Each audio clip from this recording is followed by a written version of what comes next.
Well, good afternoon to everyone. Steve Wyss here, and I'm joined by professional bettor Neil Channing for this Sunday afternoon reaction show. We've just had quite an incredible London derby between Arsenal and Tottenham, and we're going to talk about that soon. We've got Manchester City playing in about 10 minutes' time. Neil, how are you on this fine Sunday? I'm good. I'm good. I'm going to ask you a question, but it's the magic of television. You already know the answer, really. I'll pretend that you don't know. I did something this week that I've done hundreds of times in my life, but I haven't done for 18 years.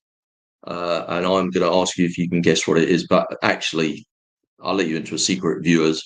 I told Steve what it was just before we came on. I couldn't resist it. Well, Which you I wouldn't have actually, guessed anyway, would you? I said something like you went for a You swim said in the something sea. rude.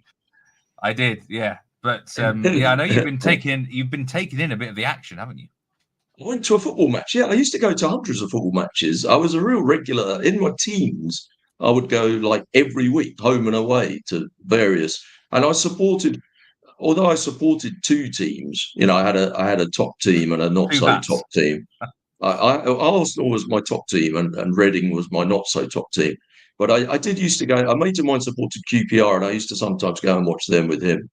I remember once I bet Luton to win 2-1 and just to win the game in 90 minutes against QPR. And we went to the game, and Luton scored their second goal to make it 2-1 in about the 88th minute.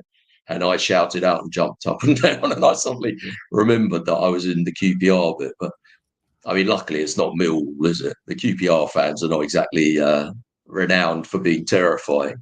But I got some stern glances from people. I was very pleased. But no, I'm in Brighton at the moment, and I went to see Brighton the first time I've been to the Amex Stadium, and they hosted Man City. Um, I bet the over 3.5. I'm very excited to say. I also bet the over 4.5. I was a bit gutted about that. I think Brighton should have had a penalty quite late on. But yeah, I was amazed by some of the things I saw. The first thing I noticed, and I was asking you about this, they, I thought it was really weird. They had a goalkeeper who didn't have a great game. They lost 4-0, Brighton. But apparently he only gets to play half the games. They change goalkeeper after every game. I don't know whether it's every single game. Maybe they get two and then the other guy gets two. But basically they play half each. Well, yeah, it's an unusual occurrence there. Well, it's weird, isn't That's it? not It is quite normal. weird. That isn't normal for most teams have a number one keeper and a number two.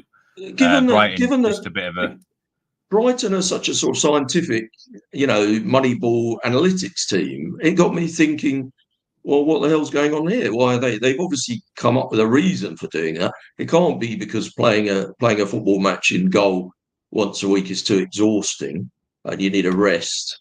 So I started thinking about what it is. And I came up with this theory that Tony Bloom, when the manager leaves Brighton, which happens a few times since he's been in charge, the other clubs want to get the secrets, don't they? They want to get the secrets of Brighton, and Brighton have done really well in the last few years. And since Tony Bloom's been involved, they've done really well generally.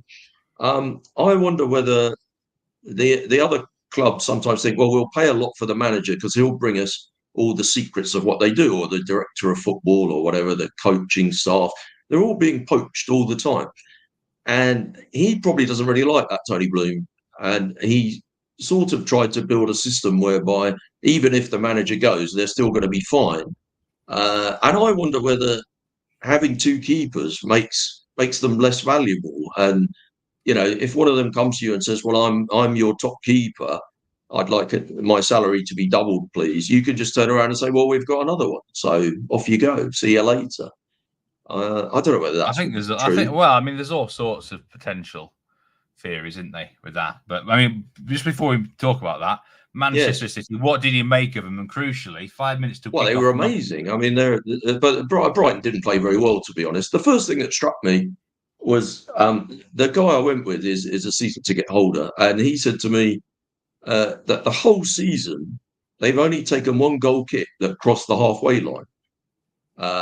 So they always do this build from the back with the slow kick out, and the problem with it is if it goes wrong, it does look a bit bad, really.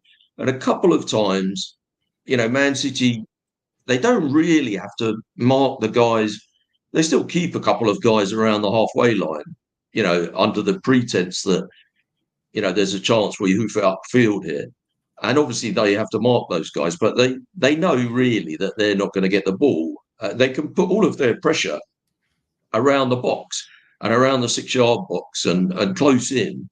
And I found that they were just finding it really hard to kind of get it off the tee. Really, they didn't hardly get the ball out of their penalty area with some of these goal kicks, and they conceded goals in that situation.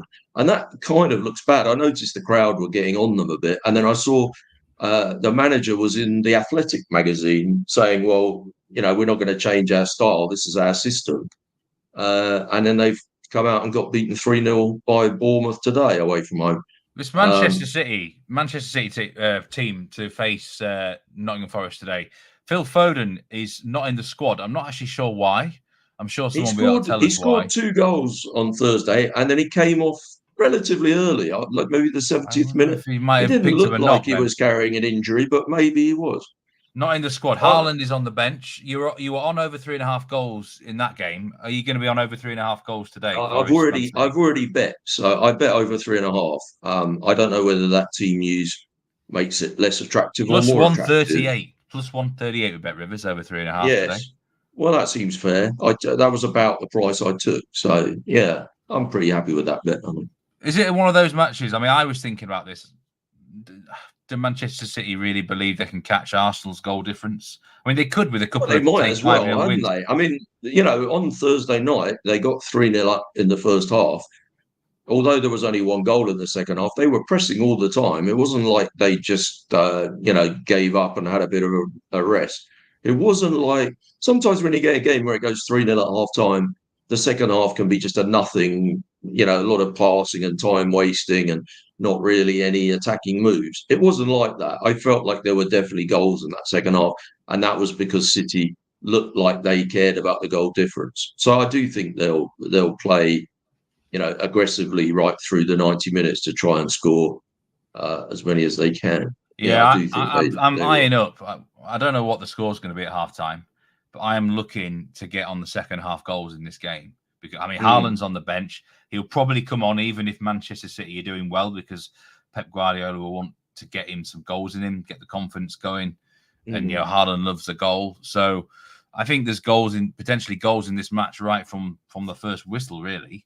First half goal line. Now you're talking me interested. I might bet the over 4.5 as well.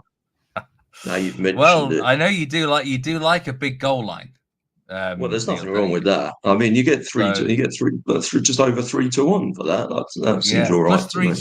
Plus 320 with BetRivers. Nothing wrong with that. I'm doing it now. We're leaning towards goals. I know Jack Wright likes both teams to score in this game as well in the Premier League. So it's just. I don't mind that either. I don't mind that. I think Brighton should have scored against Man City the other day. They should have got a penalty. Man City do concede the odd goal. Did Manchester City look to you like the champions in waiting again? As a boy, I was very much an Arsenal fan, but yes, I have to say they did really. They were pretty amazing, really. And I don't think it was because Brighton were that bad. I just think Man City were really good. They're absolute. It's not exactly a fluke, is it? They're not like a secret dark horse, are they? Everybody knows they're brilliant. The title race now, just before kickoff with Forest City, Manchester City 1-2 favourites to win the Premier League. Arsenal 7-4 after just winning a pulsating North London derby, which, to be honest, I had a feeling they would drop points in that game, Arsenal, but they played a very, very good first hour in that match and controlled it for an hour and deservedly won over the 90 minutes. It was a tough. They'll be delighted with that, won't they? I mean, that was a tough fixture for them on paper. No, they've done well. They have done very well. The lads done great. Last time we were on, bloody hell, Forest nearly scored after 20 seconds, blocked by the City defender. I forgot to turn it on. Let me have a look. Last time you were on the reaction show, it was a genuine 3-horse race, Neil. It was really exciting. The odds were all over the place. Now we're down to a 2-horse race. Liverpool. Well, it's still exciting, isn't it? I mean, it's still. Oh, of course, it is exciting. Yeah. I mean, we've had a few years recently where it's been all over. With a month to go, it's this is still gripping. Obviously, yeah, Liverpool are obviously out of it now. It's all gone a bit wrong for them, hasn't it? With the people talking about how much the tickets were going to change hands for the last game of the season and stuff. A bit rubbish now, really. We've got a question. This is Nigel. And he says, Chandler's was always an unders better, and one of the main reasons that I became more of an under better than an over better. When was the point that you converted into becoming more of an overs man, as in this over 3.5 and overs 4.5 that you've done today? Has it been this season, Neil, where you've just been on the No, it's been years ago. I've become much more of an overs man. I think football's just changed, hasn't it? It's totally changed as a sport. In the times when Nigel and I used to like to bet a lot of unders.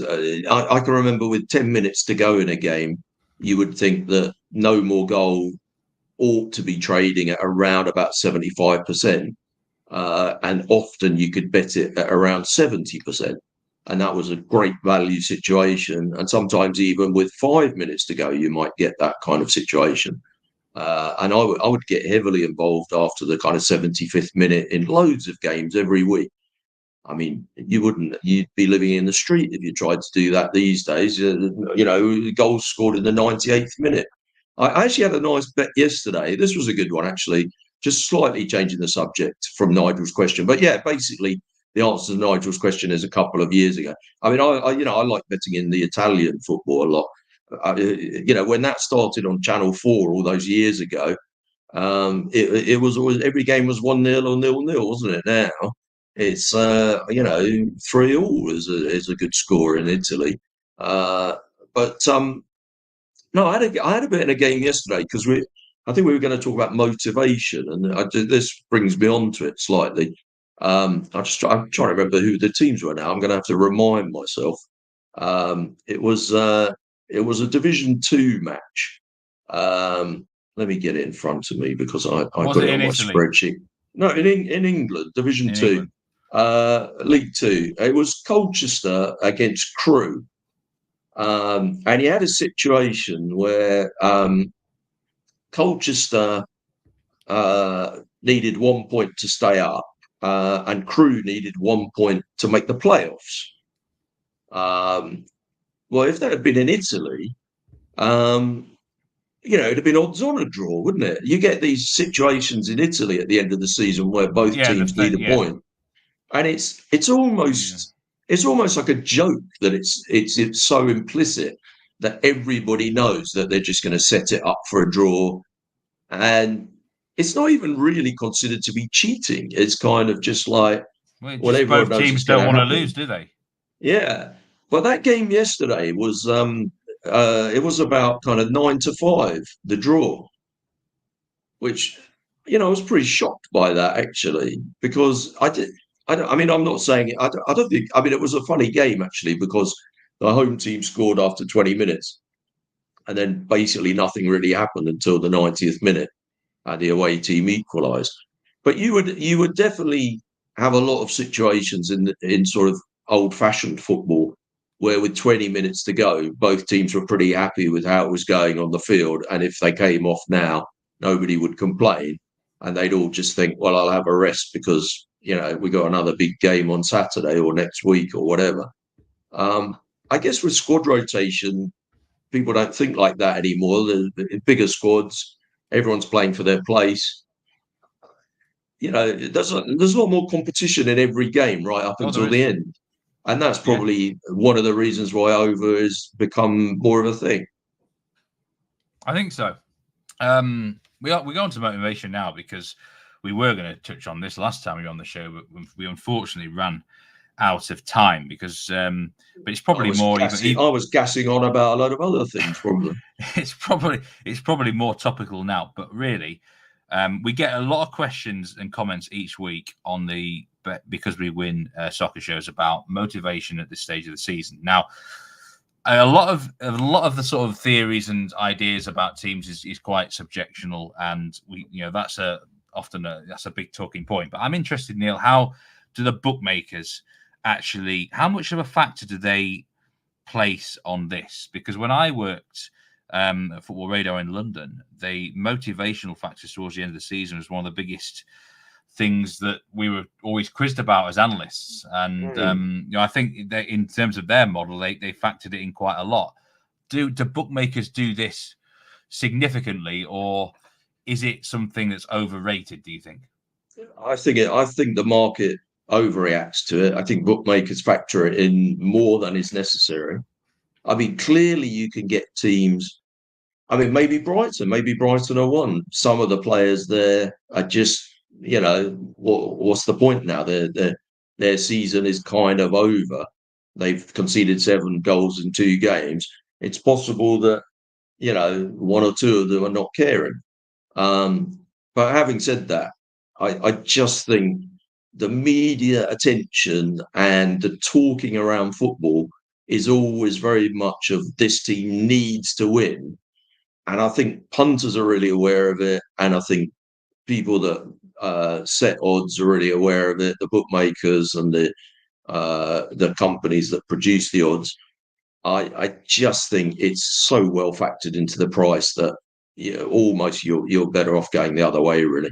I mean, at the end of the day, there are loads of players who are, there's such huge money in football now. Watching Brighton the other day, they brought on a couple of young kids for the last 10 minutes that I'd never heard of that have come from South America. And that's what they've done really well on. They financially, Brighton are doing brilliantly with their transfer policy. And a lot of it is bringing people from Argentina who turn out to be fantastic footballers, but basically they've seemed to have some kind of free run on getting those players. And irrespective of the fact that Brighton's season is over and they've conceded 7 goals in the last 2 games, if you come from a country that's economy is in a mess and you fly halfway around the world to get to play in the Premier, you're going to be trying pretty damn hard, whatever the rest of the team are doing. And I think with the big squads and players looking to get big money moves lined up, there's enough people in every team that are still trying right until the end.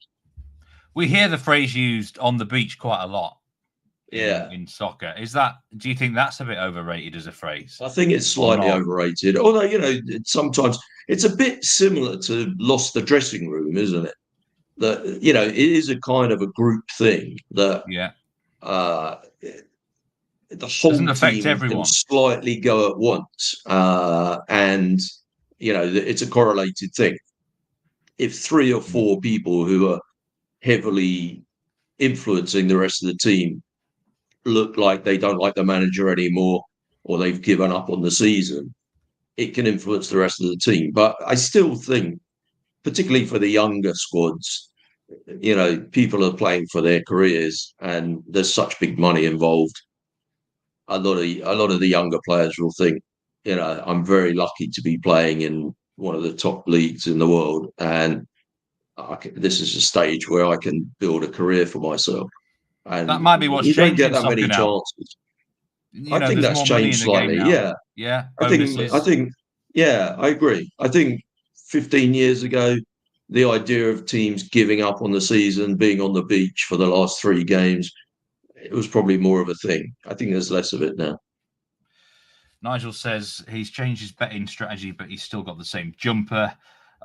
He's not wrong there. It's a classic. I thought he was going to say the same haircut then.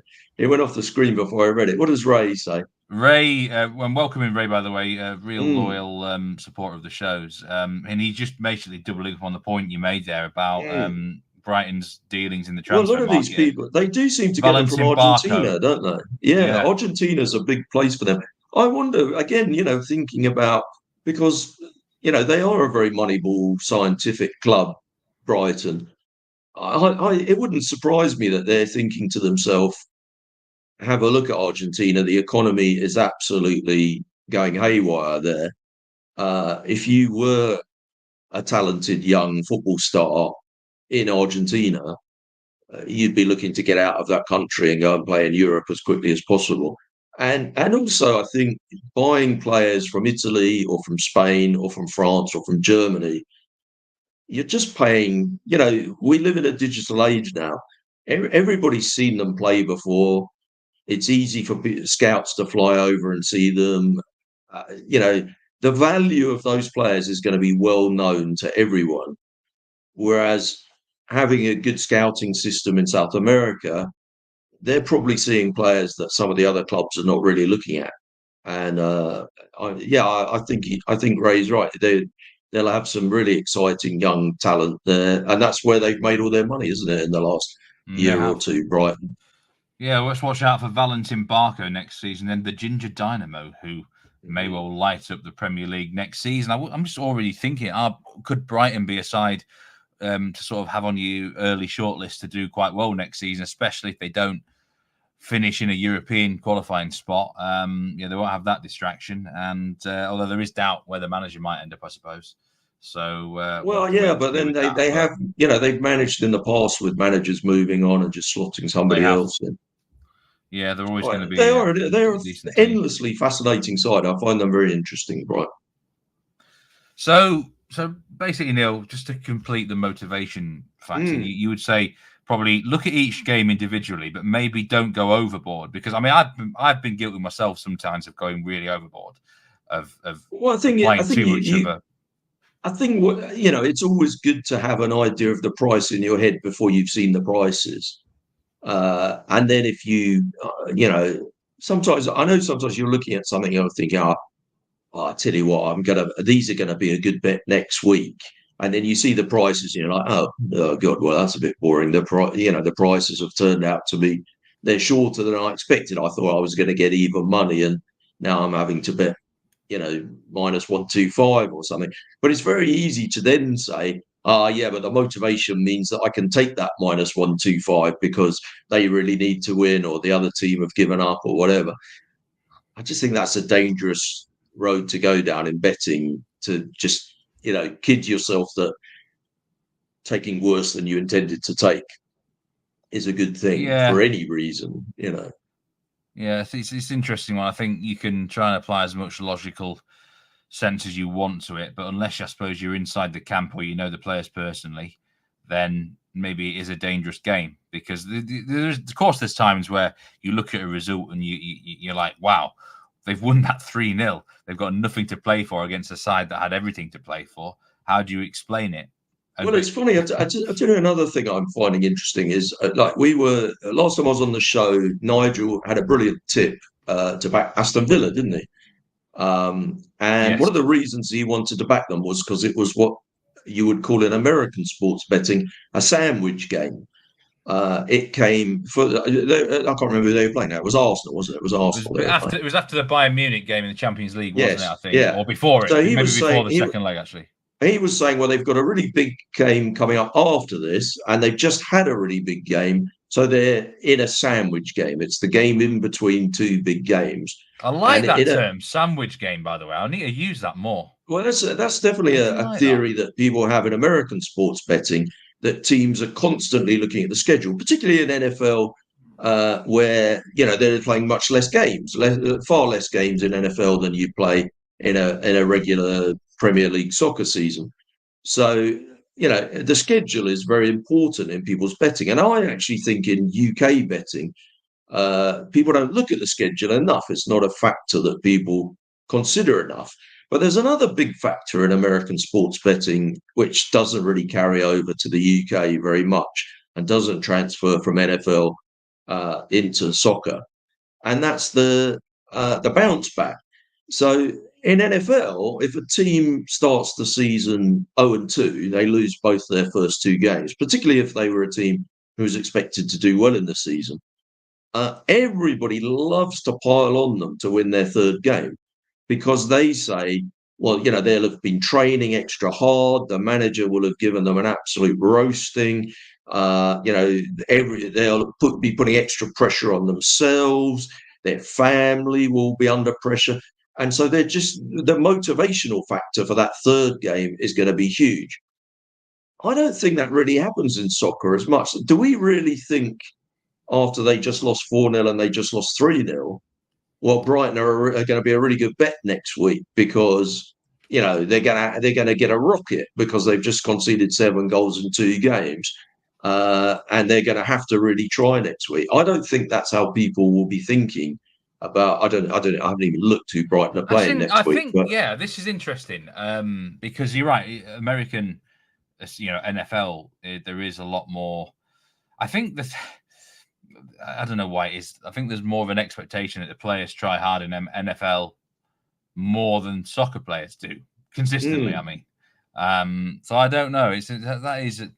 Well, that's probably because pretty much every game is important, isn't it? I mean, in the soccer season, for most teams, you're not getting relegated and you're not getting promoted and you're not getting into Europe.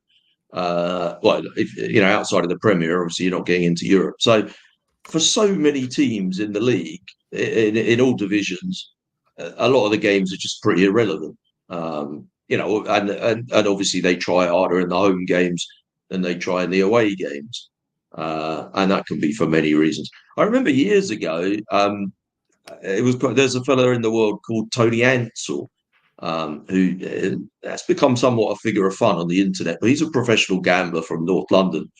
And he had a theory about Scottish football, particularly in the lower divisions, the Scottish First Division, the Scottish Second Division. Now, these matches, there's an Asian market on them, and there's plenty of money bet on them.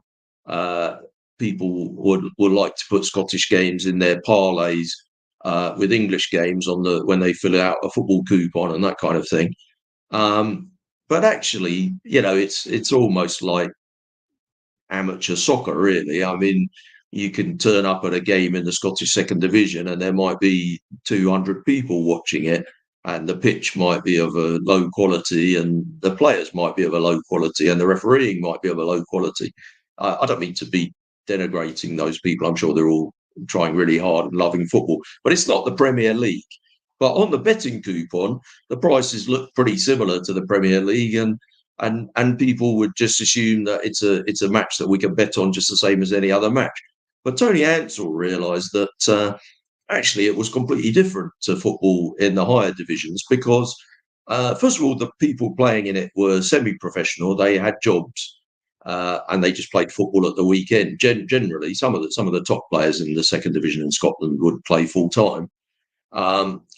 So if they were playing away on a Saturday, quite often the home team, if you were the postman or you were a builder or something like that, you might actually go to work in the morning and then play the game in the afternoon. Whereas if you were at the away team, you'd definitely get a day off because you'd have to travel. And if you're the away team, you got to go on a nice coach, probably air conditioned, with watch a movie or something, or maybe have a beer on the way. Whereas if you were the home team, you had to have all the grief of dealing with the wife and the kids in the morning and having a row and whatever, and before you got to the game. And then when you got there, there's only 300 people there. So the idea of any kind of huge home advantage because of the crowd was not really a thing. And he did some work into looking at the home and away statistics. And he realised that actually it was almost that there was an away advantage in the lower divisions in Scotland. Now, this may not be as relevant today because there's more money in football at all levels, including down there. And possibly the bookmakers have cottoned on a little bit. But I just found that very interesting, the idea of the motivation. And he made quite a lot of money betting teams away from home in the lower leagues. I saw something the other day about Exeter as well. They have a tremendous record away from home, Exeter. Well, of course, they're playing pretty much every game they play. They have to go, hundreds of miles away. And because it's lower division in England, they don't get to fly. They go by coach when they go up to the northeast of England. It's a 6-hour journey each way. You would think that they would do worse than average in away games, wouldn't you? But actually, I don't get that. Maybe it's a lot of the Tony Ansell stuff going on, that they're having a nice coach trip away. Maybe they don't have the missus screaming at them in the morning. It's nice and relaxing. They sometimes get to stay in a hotel, which the other teams don't get to do when they go away. I don't know. It's interesting. I love all that psychological, motivational stuff. I mean, this is completely different, but I played my first cricket match of the season yesterday. And it was damn cold, by the way. It was like 7 or 8 degrees up here in Yorkshire. Yeah, I don't Anyway, fancy that. I actually prefer playing away from home, and I'll tell you why. I'm actually the captain, and when you're at home, you have to. There's so much more on your mind you have to think about. And you're right from sorting out the kids or something in the morning. Whereas if you're away, you probably book your diary You've left clear before so that she's you've got woken more. up. Well, the missus could be anywhere, probably shopping or something. I don't know in the morning. But if you're away from That's home, what she tells you. a man of theories, you aren't you? But but yeah, I can almost see where you're coming from there. The worst away journey that I ever knew for a team in world soccer was a team in Russia called Luk Energia, and they played in Vladivostok. Oh gosh! Now that's not handy for Moscow, is it? That is every single away trip, no matter where they go. I mean, you're talking at least 10 hours on a plane. Yeah. And their away, you looked at their away record, and it was like loss. And then you would look at like a draw, and you think, bloody hell, who only drew against them at home? But at home, obviously, they had a great record because no one wanted to go out there. So, I used to bet a few years ago. I used to have quite a few bets in Scandinavian football, particularly in Finland, and that was quite interesting. There were a couple of teams that play on an island in Finland, and that was Portugal. So I did do some Finland as well. But Portugal, I think in the second division in Portugal, there are 3 teams that are based in Madeira. Yeah. And a lot of the so they have B teams in the Portuguese second division. So Benfica B and I think Porto have a B team. And they can't get promoted because obviously they can't have the A team and the B team playing each other. So they're in the second division. And sometimes if they were the smaller teams that didn't have so much money, if they were playing away at one of the Madeira teams, they wouldn't take their regular players with them because it was expensive to fly them all over there. So they'd use some sort of local young kids to play. But the betting market had no idea of that. They would look at it and say, oh, well, they're away from home, they win, 28% of their games or whatever. So it was priced up as if, just off from the league table. But they didn't seem to realise that when they went away to the Madeira games, they were playing a totally different squad of players than when they played away in the mainland games. It's amazing that in world football, when we do live in an internet age, little quirks like that can still exist that the market doesn't really understand. Yeah. It can be these island teams. I think, Madeiran sides. We've got National de Madeira, Maritimo, another one. Santa Clara from the Azores Islands is another. When Santa Clara play at home. That is usually the latest kickoff of any match in Western Europe, I do believe, because it's obviously a different time zone out there. And the Finland team would be IFK Mariehamn, I do believe, who play on an island. Did you know there's a team in Finland called Santa Claus FC? I did know that. Yes, I'd heard of those before. The other thing in Scandinavian football is you have teams that play on artificial pitches, don't you? A lot, yeah. And they have a totally different record for unders overs when they play on grass as to when they play on the artificial. Yeah. But the market probably doesn't really understand that. No, they don't. No, it's right. Generally priced up as if it's all played on the same surface. Totally right. It's well worth looking into the different intricacies of scheduling of and anything different with the pitches. And right, I'm going to ask you another question here now, Simon. Okay. Simon, Neil, I asked the same question to Simon last week actually on the reaction show, and we're talking because we're heading into now. Did he get it right? Did he get the right answer? Well, there's no right or wrong answer. Oh, okay. Really. I don't win a prize, which is just as well, probably just as well, right? But yeah. Now, this is what I'm going to ask you because we're heading into the sort of the main European summer now, and a lot of leagues are finishing. There's a few questions that came up in recent weeks about what other sports could you actually get into potentially if you're just a soccer bettor. I think Simon was suggesting you're making it sound like people are real sickos and they can't just have a break. for a couple of Well, no, weeks. what's the other thing I was going to say? Would you actually recommend just to have a break, or could you look at Well, something like I mean, obviously, I tennis, don't really. golf? Yeah, I don't really have a break because I do like to bet on. Certainly I like to bet on the golf majors, and we've got the USPGA coming up soon, and then it won't be too long until the US Open after that, and then the Open. So I'll be busy with that. And of course, this summer we've got the Euros. And where's the Euros this summer? We're back There to is, having it yeah, in the summer now yeah. instead of the winter. Mm. Um, so that's good, and it's the Olympics as well, isn't it? Which is brilliant. I love the Olympics. Try and Do you find ever some bet on the bets on that. Olympics? I do. I don't really. I wouldn't say I was expert in anything, but I know people that are. A guy contacted me before the last Olympics to say that he was amazed at how much lottery funding was going to BMX, and that he felt that we should have some bets on UK people to do well in the BMX. And we bet. He said we're going to bet this woman to win the. I can't remember what it was called, the freestyle or something. It was kind of a sort of they did kind of tricks and stuff. And then the prices came up. I didn't really have a clue what kind of price it would be. I sort of thought the way he was talking, I thought if we got 4-1, that sounded quite good. And she was, I think she was 12-1.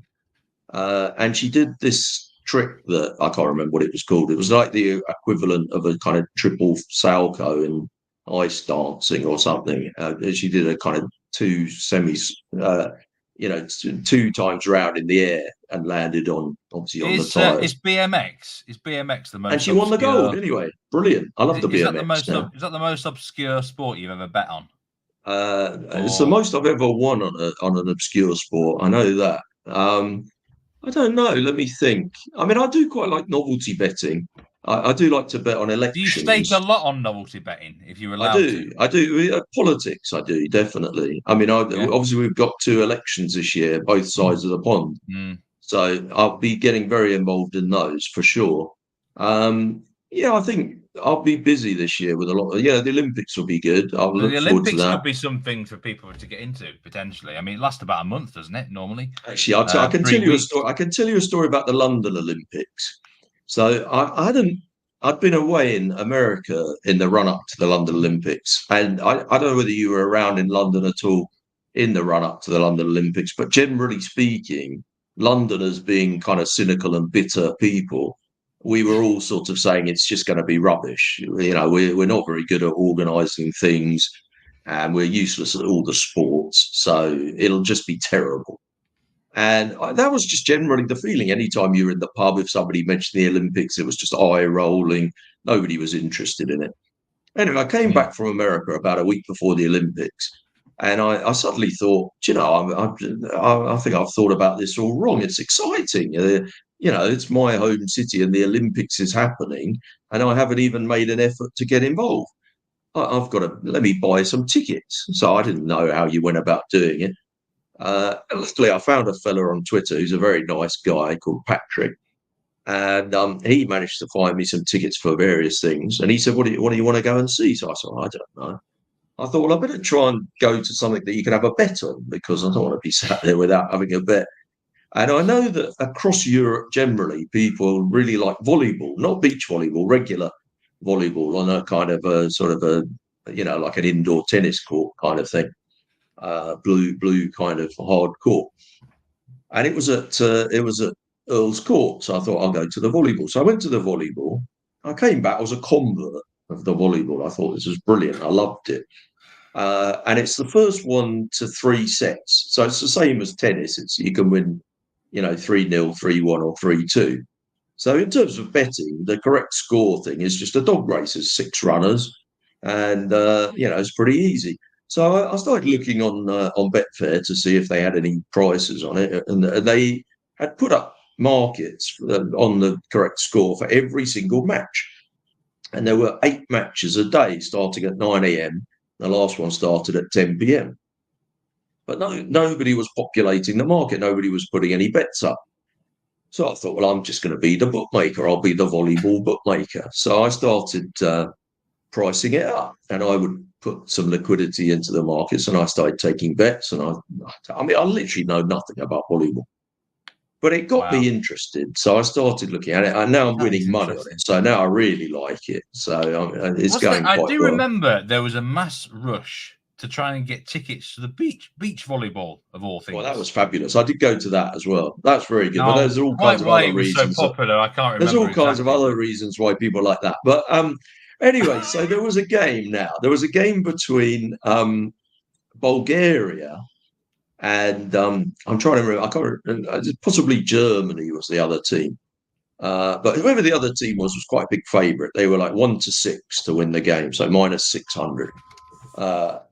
And Bulgaria was sort of, I don't know, just over 3-1, plus 350 or something like that. I don't know, can't really remember.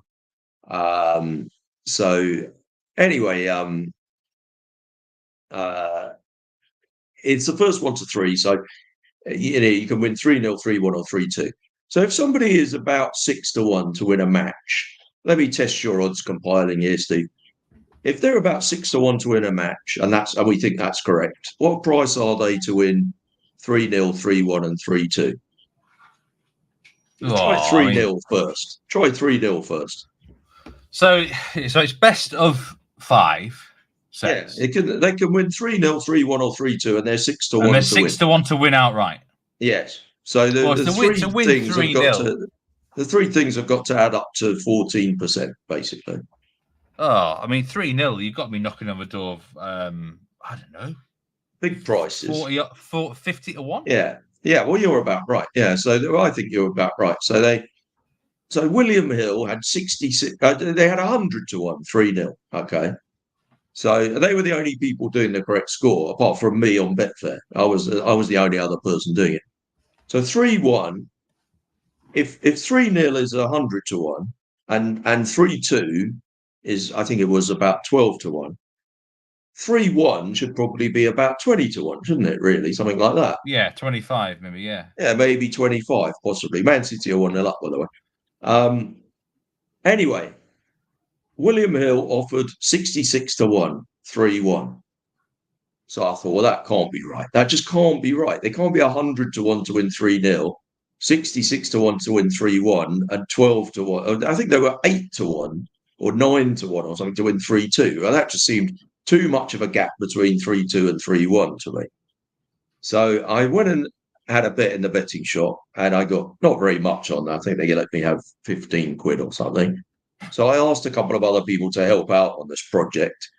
And one fella, and we got quite a bit on between us. And one fella got me 25 quid on with William Hill. And when it won 3-1, Bulgaria won 3-1, they refused to pay him out. So he wrote them a letter. Anyway, this is what he wrote them. He said, I was visiting London. He said, my uncle was visiting London.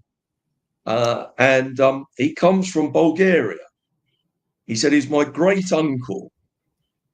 So I don't know whether you've spotted that, whether you were a fan of the Wombles. I don't know if American viewers may not be aware. It was a children's TV thing called the Wombles. And one of the characters was called Great Uncle Bulgaria. And he said that his great uncle was visiting from Bulgaria. And that was why we were going to the game. And that was why we bet 3-1 to have an interest. And they went from refusing to pay him out to sending him the money immediately. But why would they refuse to pay out? That was my best ever win on an obscure sport, I think. It answers your question. Why on earth they would refuse to pay out? They said it was a palpable error, even though they were literally the only bookmaker, apart from me on Betfair, that was doing it.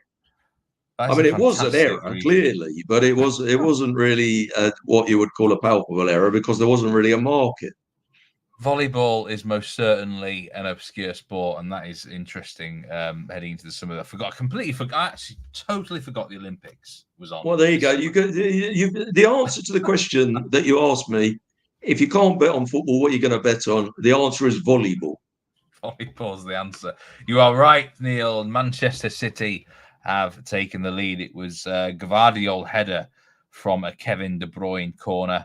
32 minutes on the clock. Manchester City into the lead. The goals train is up and running.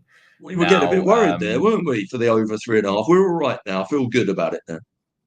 Well, over 3.5 is now a shorter price than it was pre-game. Not by an awful lot, but it is still sort of on track here in terms of one more by half time will be fine. No problem. Yeah, and Forest, to be fair, Forest have given it a good crack here. They've been looking to score. They've not just sat back.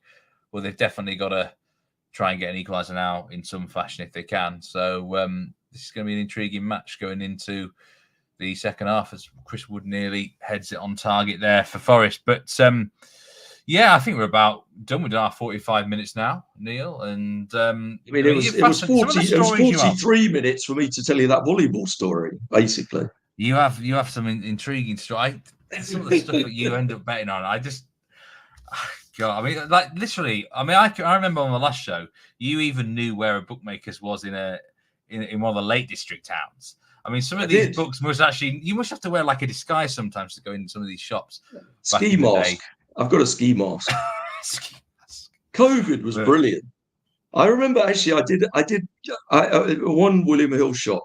I was barred from there, and I went in with a balaclava and a COVID mask. And the guy immediately recognised me. And I said, "How can you spot me? I've got." And he said, "Why are you wearing that mask?" And I said, "Well, there's a pandemic on. It's a worldwide thing. You must have heard of it." And he said, "You looked very suspicious like that." Unbelievable, Neil. But we thank you for your time again on the reaction show. Hopefully, we can get this over 3.5. It's nice to see you in the Man City game. Yeah, let's hope so. Or we might have to start relying on volleyball. Yeah, best of luck taking the volleyball bets in the Olympics this summer. The volleyball expert, Neil Channing, that's something we didn't know. Well, I didn't know before the start of this show. So you're going to get inundated with people on Twitter now, Neil, come the summer. What do you think of what's the best team in the world? The volleyball? I bet Rivers doing volleyball. Let's hope so. What's the best team in the world at volleyball? Well, there was a few. It was quite close. Brazil were pretty good, funnily enough. Poland were one of the better teams in Europe. I actually bet Poland in that Olympics in London because I thought, they had so many supporters there, so many Poles living in London in those days. They easily had the best support. Way more people went to the Poland games supporting Poland than went to the English games supporting England. Chris Wood's just missed an open goal for Forest here, which I can't believe. That's absolutely not good, is it? On a plate. If we get both teams to score in the first half, that would be good. Shocking miss, really, that. But anyway, we will be on our way then. We wish you the best of luck. Just before we go, I do need to highlight the Instagram account. There's going to be some really good content on the Because We Win Instagram account this week. We've got Champions League shows coming up. There's going to be probably live plays from the Champions League and Europa League this week. In play Premier League stuff as well from Nigel and Jack Wright. Of course, we have the parlay there on each week, Saturday and Sunday. I put the link on the description there in the chat. Do follow us on Instagram because that account is really going from strength to strength. But otherwise, check out all the shows coming up this week: tennis, soccer. You should say to people if they're watching on YouTube, they should click subscribe and tick the like button. Do you know what? You're really getting good at this, Neil. Spot on. I'm there. Do hit that like if you've not already. Do hit that like button and do hit that subscribe button because it costs you nothing. There you go. There you go. Sorry, I didn't mean to drop you in it there, but you should always tell people that because right. More people might watch it. Right. Then. No, yeah, absolutely right, Neil. 100%. And thanks everyone for their time and cash those winning tickets. Stay safe and be lucky. So goodbye.